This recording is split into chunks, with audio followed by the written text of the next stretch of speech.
Bonjour les amis, vous le savez, la grogne monte dans le pays, la situation économique dans le pays va mal. Quelque part, rien de nouveau, c'est pas comme si que la France s'était effondrée en quelques semaines, cela fait longtemps que cela s'est effondré, et beaucoup de gens parlent d'un retour d'un gilet jaune. Souhaitent, eh bien, non seulement le retour d'un mouvement gilet jaune, mais d'un mouvement massif, et comme d'habitude, tout le monde rêve de voir toutes les professions se réunir avec le peuple français pour en finir avec ce système. Justement, Nicolas Vial sur Toxin recevait un ancien gilet jaune et écoutez bien ce qu'il va vous dire. Mais juste avant de l'écouter, comme d'habitude, j'ai besoin de votre soutien. Vous le savez, la chaîne est shadowban par YouTube. Alors n'hésitez pas à vous abonner, le pouce, le commentaire, le partage, le boost de la vidéo. Sur Patreon, les amis, j'ai sorti quasiment 4 heures de vidéos cette semaine. C'est du contenu exclusif uniquement pour la plateforme de Patreon, donc n'hésitez pas à me rejoindre là-dessus et je remercie tous les contributeurs sur Tipeee, on l'écoute et on en parle juste après. Du côté des Français en colère et des Gilets jaunes? Oui, merci beaucoup pour cette invitation parce qu'effectivement, je pense qu'il faut remettre du contexte quant aux gilets jaunes. On entend beaucoup parler, on entend souvent sur les réseaux sociaux et en général, mais où sont les gilets jaunes? Que font-ils vu le contexte, etc., etc. Mais j'ai envie de dire, c'est pas parce qu'on ne parle pas d'un mouvement que ce mouvement n'existe plus. Oui. Ce qu'il faut comprendre, j'en fais partie et je ne suis pas le seul, c'est que les gilets jaunes, nous sommes bien évidemment beaucoup moins nombreux qu'au démarrage. Il n'y a plus cette immense masse populaire, mais le mouvement n'a jamais disparu. Dans tous les départements de France, que ce soit à travers des associations, que ce soit à travers le syndicat des Gilets jaunes, que ce soit sur des ronds-points, que ce soit à travers des initiatives citoyennes, que ce soit à travers des exercices d'assemblée constituante, en fait, le mouvement s'est transformé et a donné naissance directement ou indirectement à tout un tas d'initiatives citoyennes et le mouvement n'a jamais disparu. C'est juste qu'il n'a plus du tout la même visibilité qu'avant.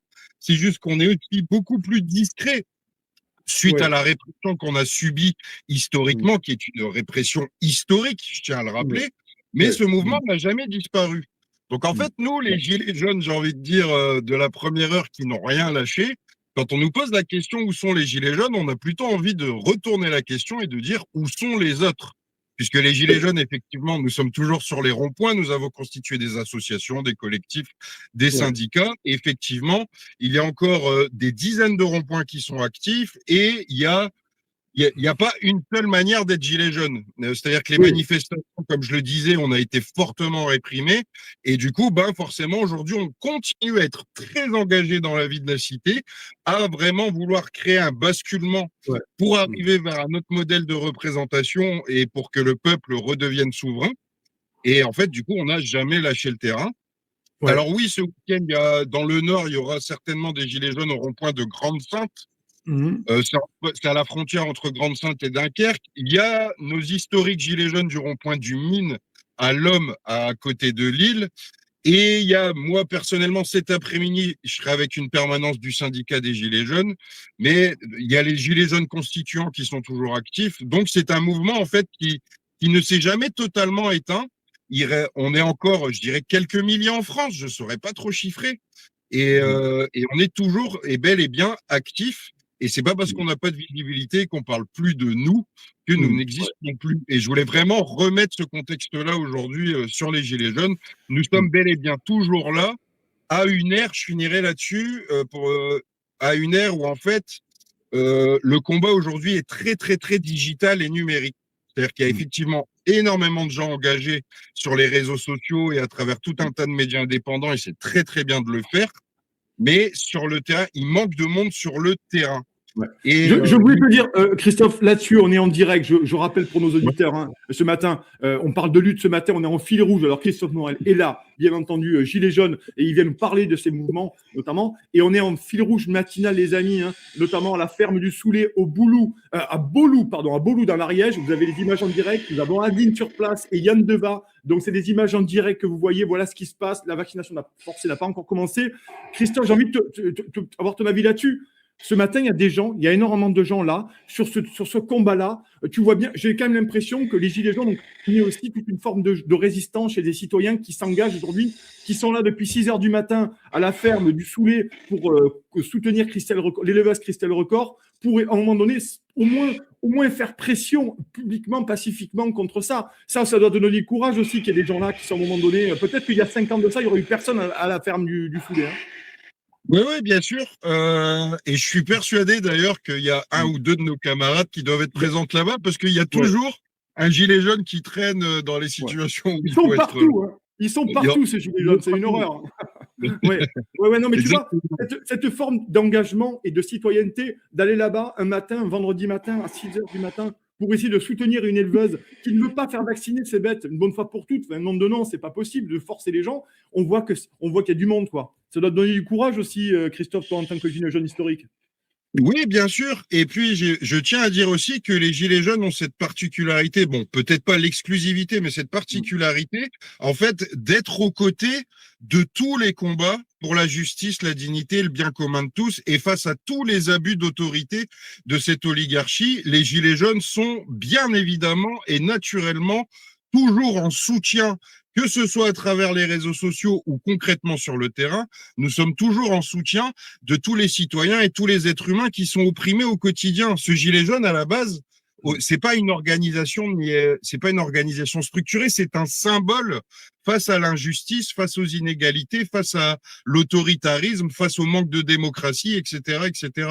Donc nous sommes bel et bien, nous sommes évidemment de tout cœur avec ceux qui sont au combat ce matin sur ce terrain-là et sur tous les terrains en général. Le gilet jaune épouse, et c'est pour ça aussi que j'appelle que je suis resté gilet jaune, parce que les gilets jaunes n'est pas cloisonné, il n'est pas dans un combat particulier, il est vraiment là pour la justice, la dignité et le bien commun de tous, et face à tous les abus autoritaires de cette oligarchie, et pour que tout le monde puisse vivre dignement de son métier, sainement, et surtout, surtout, pour que les enfants puissent avoir un avenir et qu'on puisse sortir de ce paradigme qui est complètement insoutenable. Il serait pas grand temps qu'on arrête avec les gilets jaunes? J'ai l'impression que les gilets jaunes, c'est devenu une forme de force spéciale comme le RAID qu'on peut appeler à n'importe quel moment pour défendre le bon peuple français.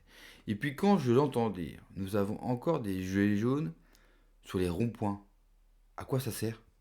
À part perdre du temps, mais surtout gâcher sa vie, parce que la vie, elle continue. À la fin, on va pas vous remettre une vie. Vous n'en avez qu'une seule. Malgré tout ce qu'il se passe, malgré toutes les difficultés, il faut quand même vivre, construire son propre bonheur, sa propre harmonie. À quoi ça sert que d'être sur des ronds-points? Au final, ça donne plus pitié qu'autre chose et c'est contre-productif parce que vous épuisez les gens.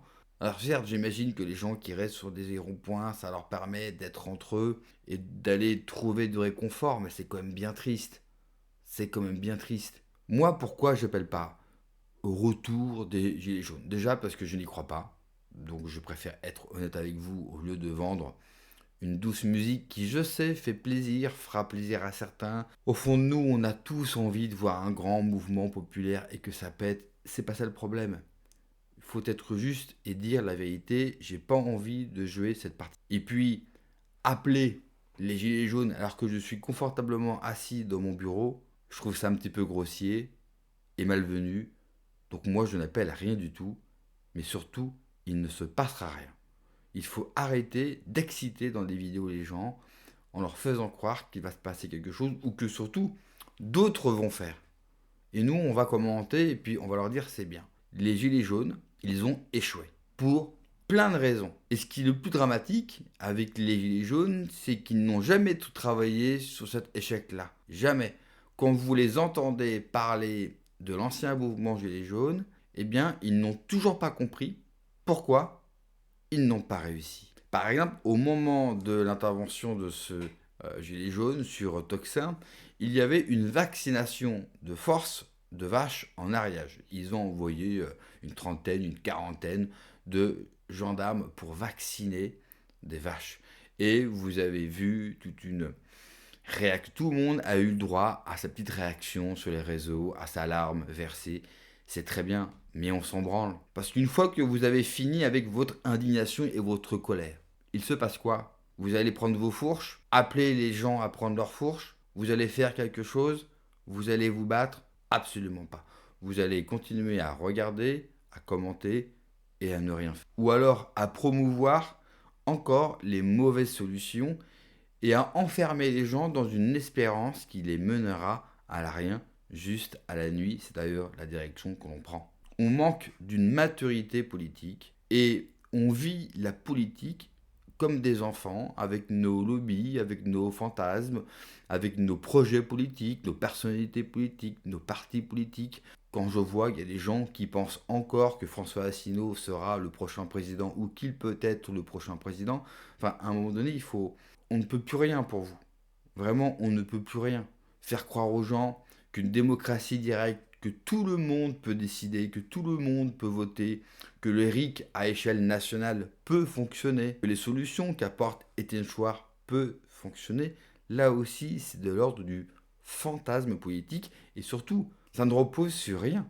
Parce que cela n'a jamais été fait. Et quand vous y réfléchissez sérieusement, sans parti pris, cela ne peut pas fonctionner, encore moins dans l'état actuel et la France d'aujourd'hui. Alors oui, c'est un constat sévère, mais vous le savez, je comprends cette détresse, cette indignation, cette colère, ce ras-le-bol. Déjà, est-ce la première fois? Enfin, j'ai vraiment l'impression que certaines personnes découvrent la réalité de la France. Par rapport à ce qui s'est passé en Ariège, j'ai vu des gens dire: ah, cette fois-ci, j'ai compris. Il serait quand même peut-être temps. J'ai encore vu une agricultrice tenter de parler avec les forces de l'ordre pour les raisonner. Et vous savez quoi? Eh bien, ça n'a pas marché, comme d'habitude. Ça ne sert à rien. Nous avons décidé collectivement de ne pas agir. Eh bien, il ne faut pas s'étonner qu'ils continuent. Pourquoi voulez-vous qu'ils arrêtent? Ils arrêteront le jour où ils auront peur de nous. Et quand je parle de peur physique. Vous savez, cette peur que vous ressentez au fond de vous. Ils ne l'ont pas. Ils ne l'ont pas parce qu'ils font n'importe quoi. En tout cas, ils font ce qu'ils ont envie. Ils mettent leur plan en place. Et en face, il faut être honnête, il n'y a aucune résistance. Merci d'avoir regardé la vidéo, les amis. N'oubliez pas, comme d'habitude, de vous abonner, le pouce, le commentaire, le partage, le boost de la vidéo. Prenez soin de vous, que Dieu vous protège. Allez, ciao.